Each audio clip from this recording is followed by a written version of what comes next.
Okay, this evening, ladies and gentlemen. So get yourself, fasten your seatbelt, and ready to take on the first engagement for the day. May I crave our indulgence that I will appreciate everybody making notes, make a summary, and so that we can make it fully participatory. You know, sometimes you speak to just one person, two people, and you feel like you're speaking 1,000 people because the quality of people you're speaking to really matters. Yep. So we could have gotten this day filled up with people that are not serious. But today we have people that are really, really serious and committed to this journey. All right, so may I therefore invite Dr. Dorothy Anthony to step forward for the first presentation as I take a citation. Can you help me put your hands together for Dr. Dorothy? Dr. Dorothy Anthony is a distinguished social justice advocate, educator, and human rights consultant. With an exceptional career spanning 26 years in the women and community service fields, she holds a doctorate in education, master's degree in education,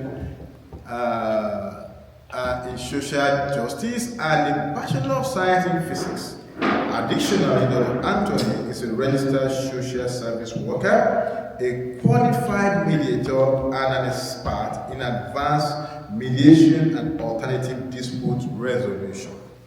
Dr. Anthony's impressive academic and professional journey reflects a deep commitment to social justice and a dedication to empowering individuals and community to overcome oppression and achieve their fullest potential. With her extensive experience, she has gained valuable insight into the systemic issues affecting marginalized communities, underprivileged individuals and families.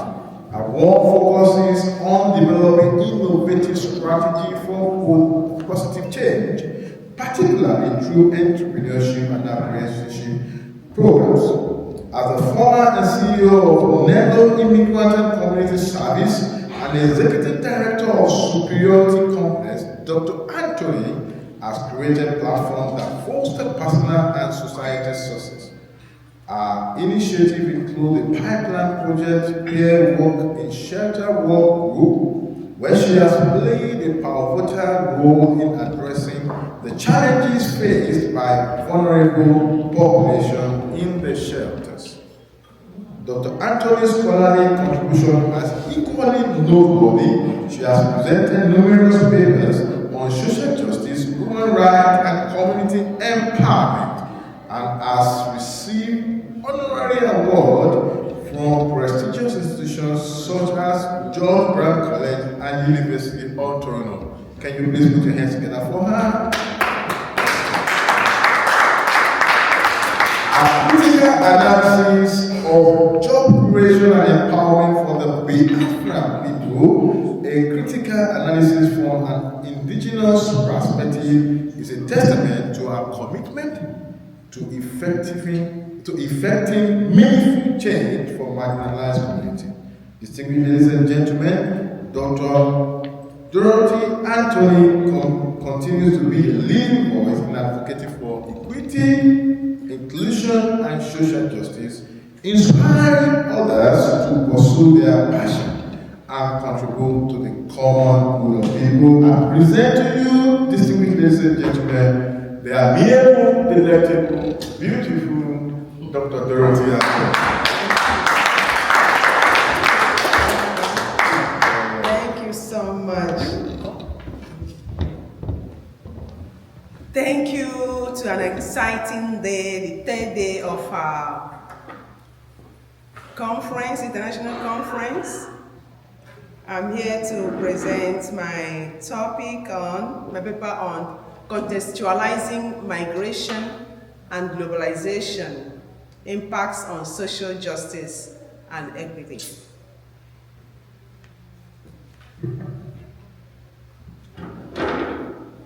So the agenda of the program, you can see as it is written on the slide. I can't say it very well here anyway. So the introduction. This paper investigates the relationship between migration, globalization, and their impact on social justice and equity. It highlights how globalization, characterized by the increased flow of people, ideas, and resources, offers both opportunities and challenges for marginalized communities and countries, developing countries. While globalization can improve access to resources and jobs, it often deepens inequalities by favoring certain groups. Migration, driven by economic disparity, conflicts, and environmental changes, disrupts social systems in both home and host countries. Migrants face significant barriers, such as legal restriction and discrimination, which hinder their integration. The paper examines how migration policies influence social justice, using case studies to demonstrate varying outcomes across different contexts. It concludes with recommendations for creating policies that promote equity and strengthen global solidarity, emphasizing the need for a comprehensive approach to address the diverse needs of all individuals affected by these global dynamics. So, by contextualizing migration within the broader framework of globalization, we can better understand the complex, multidimensional nature of these processes and the ways they interact to shape contemporary social network, economics, cultural, and political landscape. First of all, we need to know what is migration. Migration is an act of moving people across a specified boundary in order to establish a permanent residence. Research on migration is intricate, subtle, and diverse.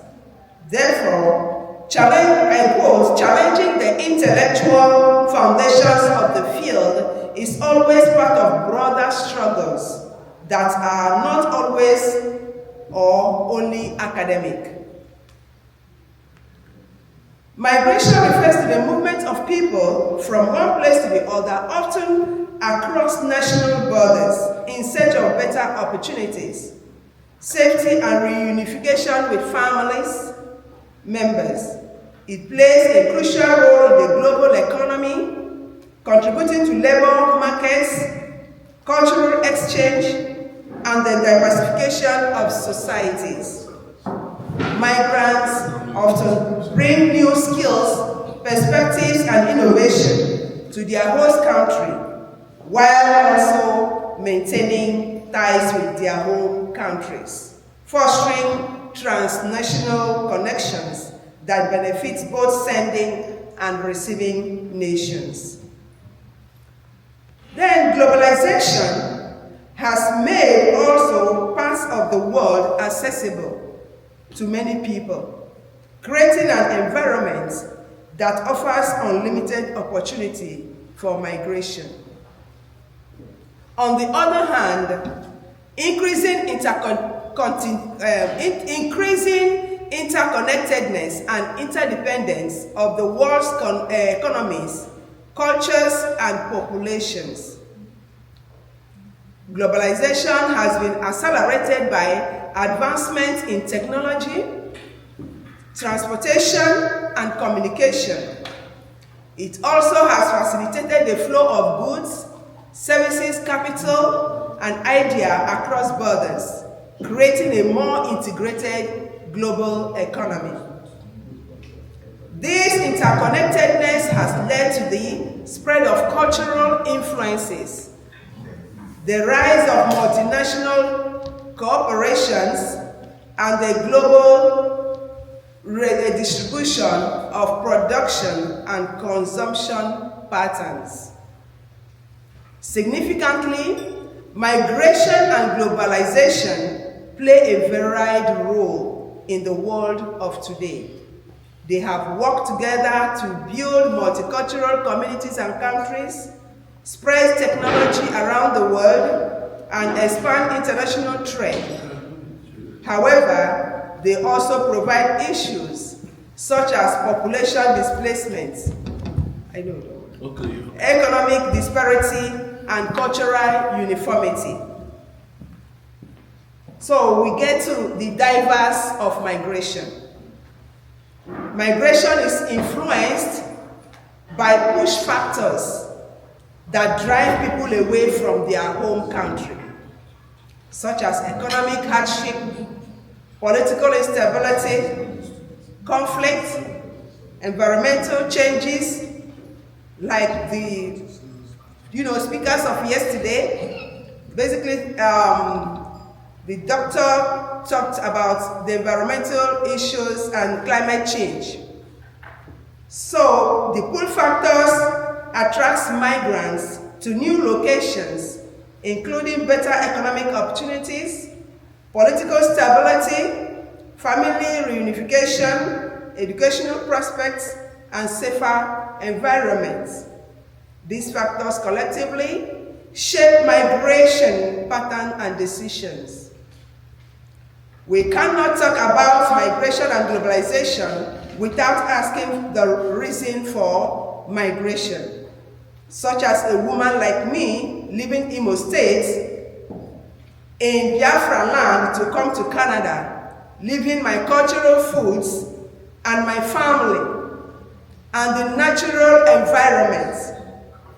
So leaving those things behind under harsh conditions, as you can see, those of us from the southeast, the guerrilla war in the southeast, which the world has failed to report in the media, the insecurity, the poverty, the hunger, and lack of infrastructures, those are some of the issues that had made some people like us to migrate to Canada.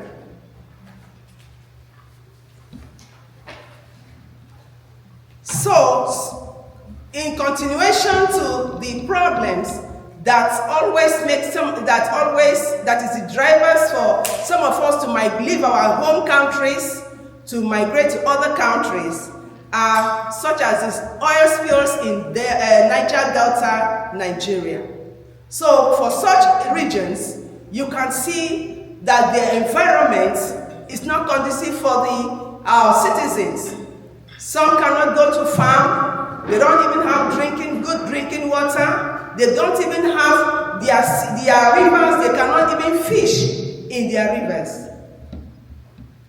Some of them, you can see, even though the environmental degradation resulting from the oil and gas production in the Niger Delta has attracted the attention of environmentalists and other experts who looked at the region within the larger context of globalization, such as UNDP reports. Still nothing has been done about it. The situation of that particular region still remains the same until date. So fellow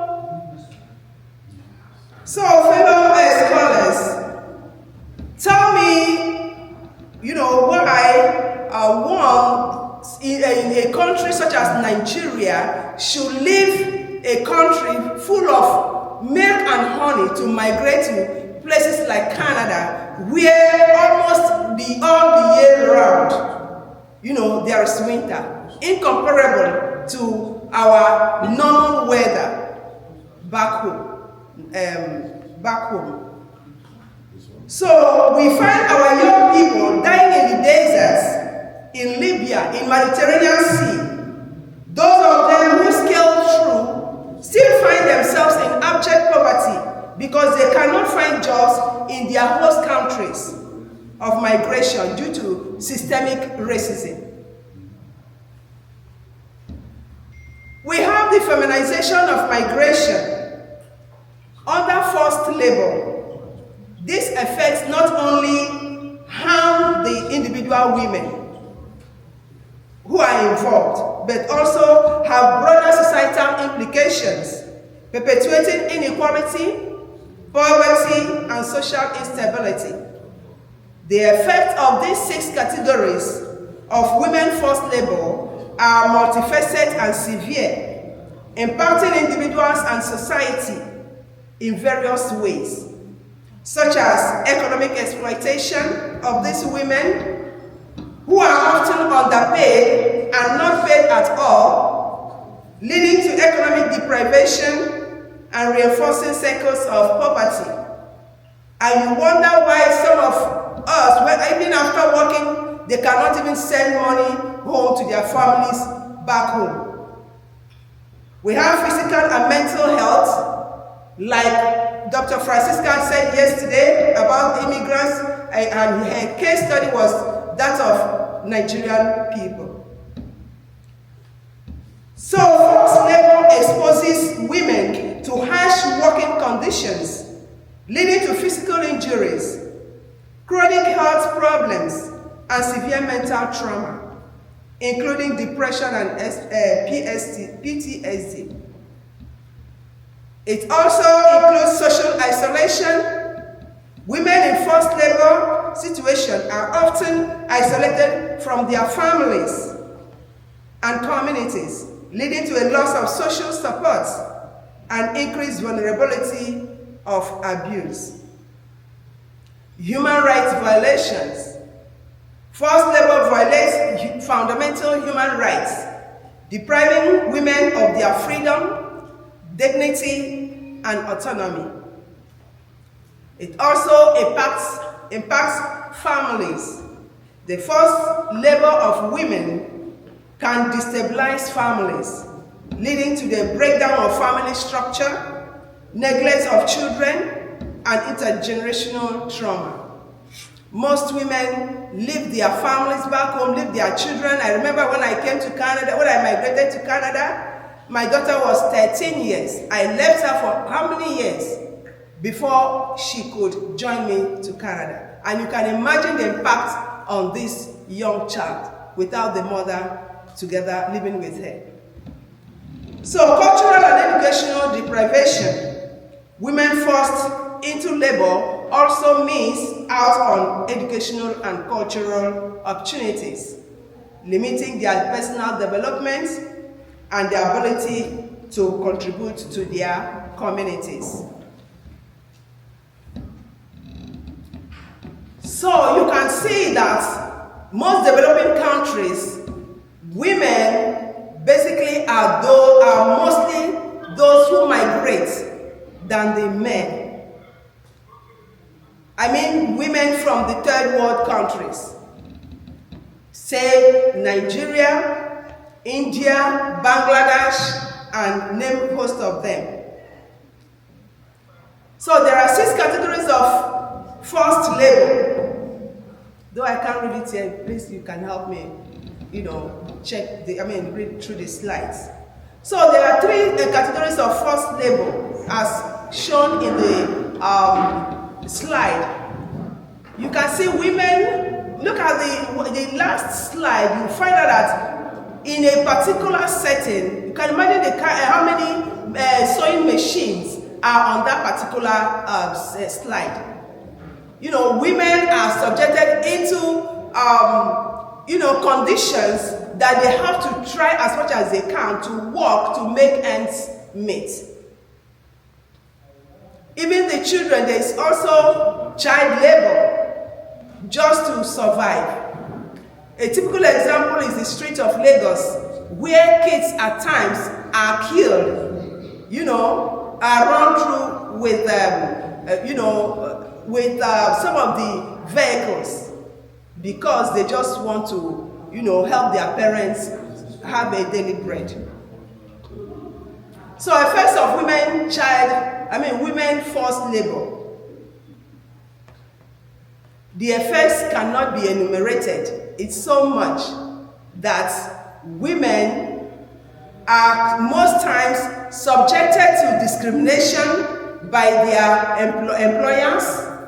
They are underpaid, they are abused, and most times they try to bear it because they have to put food on the table for their children.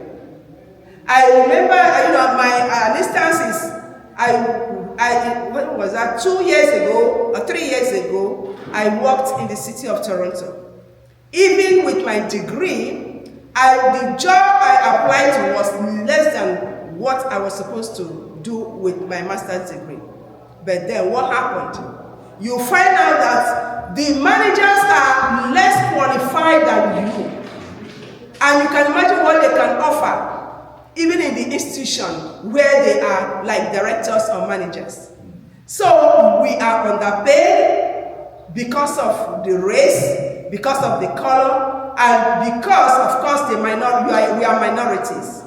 So it takes a lot. The effect of women forced labor cannot be quantified. So case studies are such as Canada, like I said earlier on. Here, you can find out that many people, even in the work setting, you don't have a say. The policy is so structured that you as a minority, no matter your qualification, most times you are not in the managerial meetings. So it's like those in management position are to dictate how to run the organization. And that notwithstanding, even when you as an employee, you try to do the best for the clients. Take a case study is the shelter. I worked in the shelter for 5 years. So you as someone, because most of these jobs, you have a calling to work in those kind of settings. So if you are trying to do your best because you have to, see to the needs of your fellow, a human being like you, it appears that you are doing so much. Yeah, you'll be told at times you are doing so much, Dorothy. So you can imagine, how do you help, take for instance the refugees that come to this country, just like I was saying earlier on. You leave your country thinking that, I'm coming to Canada where I will have a better life. I'm coming, most times when you say it, it's like, you are in Canada, you are doing very well. But most of us are languishing, suffering and smiling. I'm sorry to say, but I have to be blunt, and this is reality. Most of our women, they are doing nursing job, PSW. You are going to walk into a home. This woman is so, big that you cannot even lift her up. And there is no machines to help lift this woman up. You have to clean your, in fact, it's a horrific situation. And most of our women end up having health issues after doing those kind of jobs. I know many people who have had knee replacements because of the kind of precarious jobs they have done. So it's a lot of bad experiences for a woman migrating to such a place in other forced labor. So even working as a domestic laborer, your child is back home country and you're here to take care of another, someone's child. And even as at that, it is under precarious conditions. So dying in the course of precarious job. A case study is like in Bangladesh. I don't know, maybe some of us must have heard that particular case whereby the building fell on the workers. This building was kind of a dilapidated building, yet hundreds of workers were working in this building, even without, the building even under the building's condition. And the employers also know that this building is not good for human, it's not good for human being to stay and work. So this building in Bangladesh killed, under this building, when this building collapsed, it killed so many people. And even as at that, their families were not compensated, and the government did nothing about it. Another case study is in Tanzania, where women are subjected into unbearable conditions. So you find that there are challenges in social justice and equity. So you find out that there's not even justice. Even though we talk about social justice, there is no justice. There is no equality. So most times it's on paper. It's not being implemented because those at the helm of affairs who are supposed to enact these policies don't even feel the pain of what the other class of people are going through. So one might ask, what challenges in the global north, which is full of milk and honey? Migration, therefore, is not complete without integration, social discrimination, and inequity. So integration, like I said earlier on, coming to Canada to integrate into the society is not a child's play. First of all, you have to strive as much as you can to be able to, integrate into the society. And most times there is no facility for you resources for you to integrate appropriately. So there are challenges about social justice in migration and globalization. And this includes economic inequality, discrimination, legal and policy barriers, like I said earlier on, restrictive immigration policies and legal barriers limits migrants' access to social services, education, and healthcare. All this perpetuates inequity and limits their ability to fully integrate into the society. So human rights violations, migrants, particularly undocumented ones, are vulnerable to human rights abuses, including detention, forced labor, and trafficking, often without adequate legal protection or resource.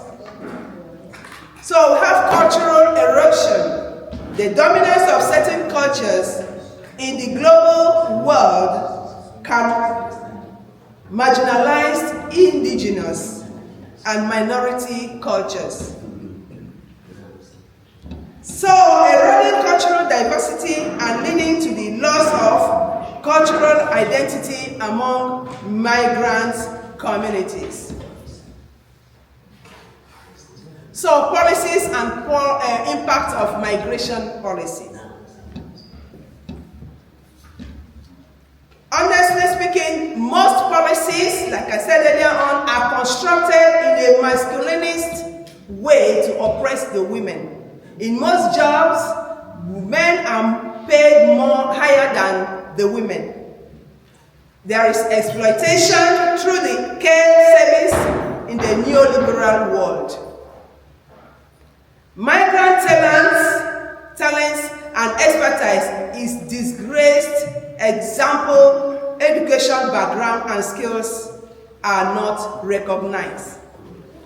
In Canada here, before you could migrate, there is the tendency that you have to have a Canadian education, Canadian experience, and Canadian accent.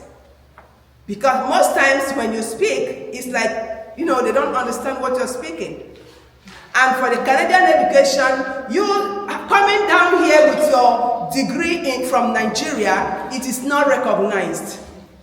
You have to evaluate your qualifications or your certificates with World West before it can be accepted. And even as that, you can't even practice with it until you have to have Canadian education. I migrated into this country with my Bachelor of Science in Physics. I couldn't even get employed in secondary school. Yes, secondary school. Because I was told I'm not qualified. I don't have the experience. So that took me almost 5 years before I could, stand on my toes. Basically, nobody will even, employ you in the work setting. So my little background was that when I came, I had to, even when I said, okay, even though you guys don't want to employ me, I want to see, because I wanted to study medicine. Let me go back to school. I went to school. That was Ryerson Metropolitan University. I was asked to go back to the secondary school and get a secondary school diploma. You can imagine how degrading and heartbroken that could be. I didn't say a word to this woman. I just left the office because it's like, is this for real? So that was where I now started my journey. I said, look, I have to make sure that I obtained a degree in this country. So I left there. It took me 2 years before West could evaluate my BSc degree. So after the 2 years, to get an experience of Canadian education, I had to register in York University to obtain a postgraduate certificate in advanced negotiation in dispute resolution. And that was where I started my journey. So now, with the certificate program, I now had to register with George Brown College. Though with my first degree and the postgraduate diploma, now George Brown College offered me 5 months fast track program to do my diploma in social service work. So that was how my journey started. So even with that, I couldn't even get admission to do my master's degree. So what I did was I had to work for 4+ years to get that work experience before I could now apply to do my master's. So it's a whole lot of trauma for those of us who are migrating from third world countries to these to places like North America. So even as I got this degree, that is not a guarantee for you to obtain jobs in your own field. So it's a lot going on in the system. So the systemic racism still persists. Discrimination still persists, even in the work setting. You're there, it's like you're a robot. You don't have to contribute to anything. So my dear brothers, scholars, back home, east or west, home is the best. No matter what is going on there, is the best. Because most times the trauma you go through in these countries is nothing to write home about. So you already know about this. What I'm talking about now is the brain drain. So you getting this qualification, coming down here, and you'll be even asked to volunteer. Can you imagine? You're not going to be employed, but you'll be good to volunteer. And this volunteering is even without pay. You have to volunteer as many hours as you can. Those are the gimmicks, used against the immigrants. So the immigrants go through a lot. Racial discrimination in many aspects of the social relations of immigrant women. Even men are even worse hit. Vulnerability of all sorts of abuse from your director, abuse from your co-worker, physical and mental abuse also. So, how do we cover up these problems the migrants undergo? How do we decolonize migration? Migration, yes. This entails rethinking and restructuring migration policies and practice to address the historical and systemic injustices of colonialism. Yes, hundreds of years, our ancestors migrated into this country, they built the country, they never enjoyed the country, their children are still subjected to all this. How do we cover this? It includes understanding and addressing the influence of colonial history on current migration patterns, as well as advocating for policies and recognize and address this historical injustice. So, how do we do this? Because, you know, it's like researches have been going on. There are so many scholars have written so much about migration policies, even Canada, immigration as a whole. They have their guidelines you have to, you know, attend before you can be, you know, you can migrate here, even as a student or, you know, as basically as a student.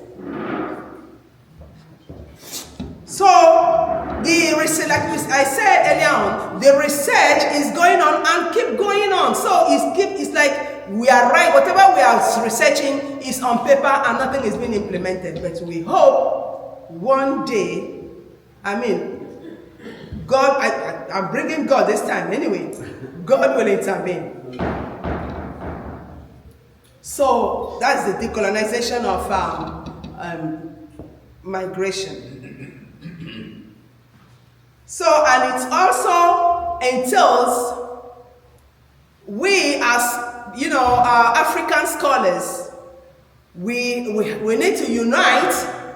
Unity is still involved. We need to unite and make sure we find ourselves at the positions whereby we can be able to, we can be able to voice for the government to, restructure these policies. But it's difficult, but we are still striving and hoping that we will still make it. Because if in a whole university, you don't have faculty deans, you can imagine what it looks like. Even in some courses, some programs, you can hardly see, the racialized students. So, like I said earlier on, we believe as time goes on, as things are getting better, we still believe we will get there. So, to conclude,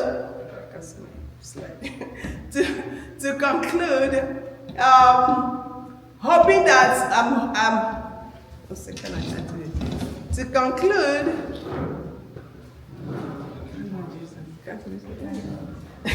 to conclude, like I said earlier on, we need to work on the policies.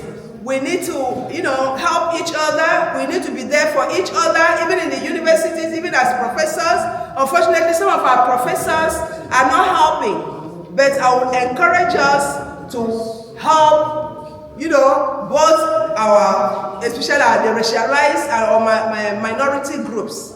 So let's work together and make our dream come true, so that when we leave our countries to migrate to other countries, we'll be able to be in a better position. Thank you for listening.